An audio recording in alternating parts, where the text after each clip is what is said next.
My question is for Tush James.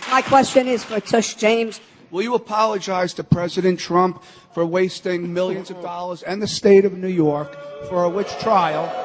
And how does it feel to know that you will be imprisoned for mortgage fraud? Could not have happened to a nature woman.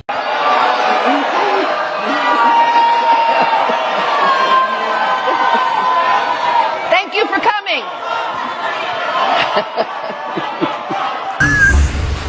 Fake laugh, hiding real pain.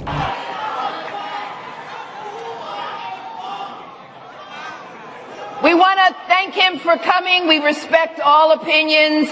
Everybody knows those allegations are baseless. They're discredited. And so we want to thank him. This is what a liar looks like. Take a mental picture.